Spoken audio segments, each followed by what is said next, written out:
I've been called dramatic before, usually by my daughter Jessica, but I'm 73 years old, and if I can't be a little dramatic at my own family dinner, then what's the point of living this long?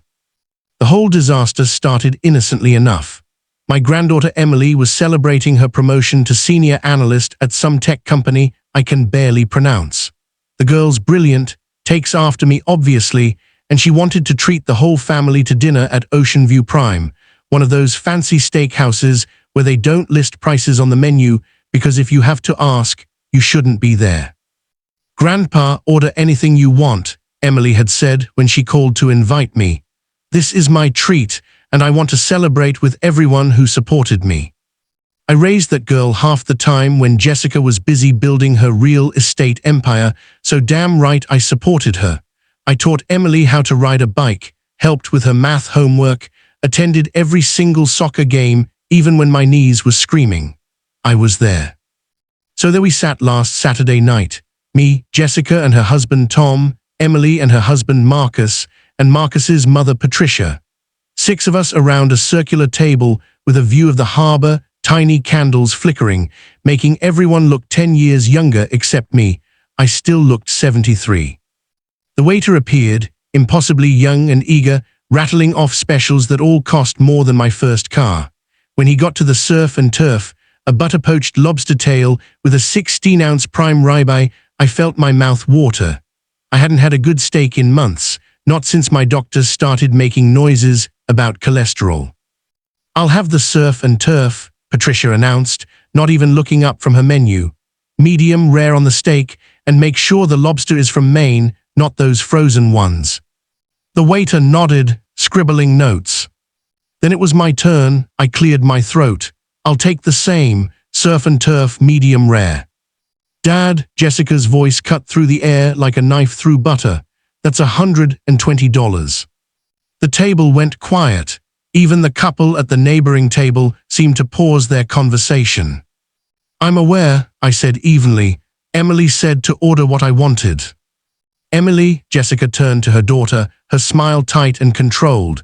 "Surely Grandpa can choose something more reasonable. The chicken is supposed to be excellent here." My granddaughter's face flushed red. The poor girl looked like she wanted to disappear into the floorboards. "Mom," I said, "everyone could." "The chicken is $38, Jessica interrupted, still smiling that horrible smile. "More than enough for a lovely meal. Besides, Dad, you know what the doctor said about red meat." Marcus shifted uncomfortably. Tom suddenly became very interested in his water glass. And Patricia sat there like a queen, not saying a word, but I caught the tiniest smirk playing at the corner of her mouth. "Patricia ordered the surf and turf," I pointed out, keeping my voice calm even though my blood pressure was probably giving my doctor a heart attack from a distance. "Patricia isn't on a restricted diet," Jessica said, as if that explained everything. "Neither am I," the doctor said, "to moderate, not eliminate. One steak won't kill me." "We're just trying to look out for your health," Jessica said, reaching over to pat my hand like I was a child. "The salmon is wonderful, or the chicken, both are much more heart-healthy." I pulled my hand away. "Emily invited me. Emily said to order what I want. Are you telling your daughter how to spend her own money now?" Jessica's smile finally cracked. "I'm trying to teach her fiscal responsibility. $120 for one person's meal is excessive, especially when there are perfectly good options for a third of the price." "Then maybe Patricia should order the chicken too," I said. Now the neighboring table wasn't even pretending not to listen. "Patricia is Marcus's mother," Jessica said, as if that was supposed to mean something. "And I'm Emily's grandfather," I shot back. "Actually, I've known Emily a hell of a lot longer than Patricia has known her."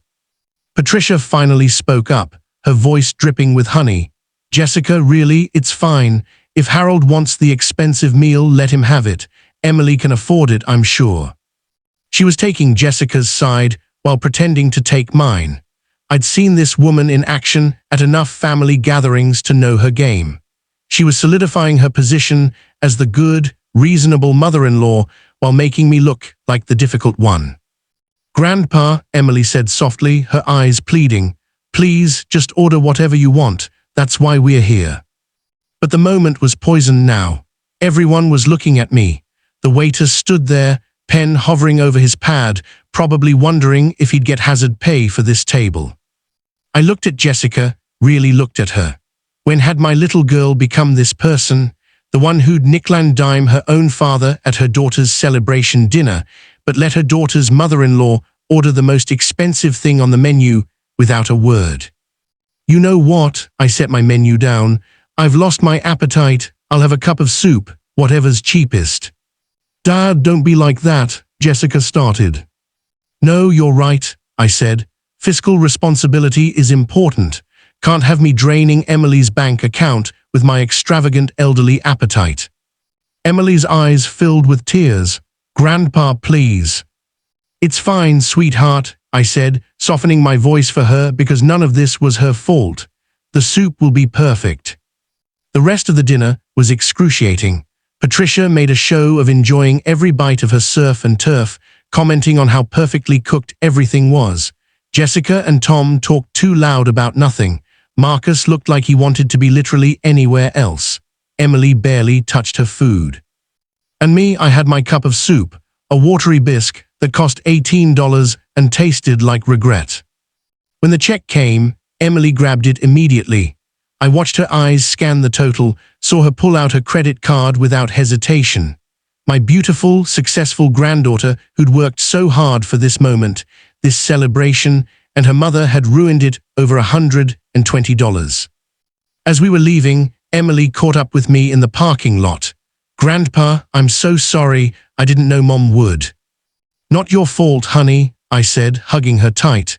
You did everything right. I'm proud of you and I love you. Don't let tonight take away from your achievement. Next time, she whispered, just you and me, and you're getting 2 surf and turfs if you want them. I laughed, but my heart hurt. The drive home was quiet. I kept thinking about Jessica, about how I'd raised her to be kind and fair and generous. Somewhere along the way, with all her success and money and status, she'd started measuring people's worth in dollars and cents. Or maybe it was something else. Maybe it was about control, about hierarchies, about who mattered more in the family structure. Patricia got the surf and turf because she was the mother-in-law, the one Jessica felt she needed to impress or compete with. I got relegated to soup because I was just dad, just grandpa, someone who'd always be there no matter how I was treated. The thing is, she was wrong about that last part. When I got home, I sat in my armchair, the one Jessica always says I should replace because it's ratty and old, and I thought about all those soccer games, all those nights helping with homework, all those times I dropped everything to babysit or help or just be there. I thought about love measured not in dollars, but in moments, in presence, in showing up. And I thought about how sometimes $120 steak isn't about the steak at all. It's about being valued. It's about being seen as worthy of the same consideration given to someone else at the same table. My phone buzzed. A text from Emily. I love you, Grandpa. I'm sorry tonight was awful. You deserved that steak. I texted back, I love you too, sweetheart, and I'll take you up on that next dinner, just us. Then another text came in, this one from Jessica.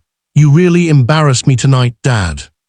I stared at those words for a long time. Then I turned off my phone and sat in my ratty armchair in the dark, listening to the silence, and wondered when exactly I'd become the embarrassment instead of the dad who'd sacrificed everything to raise her right.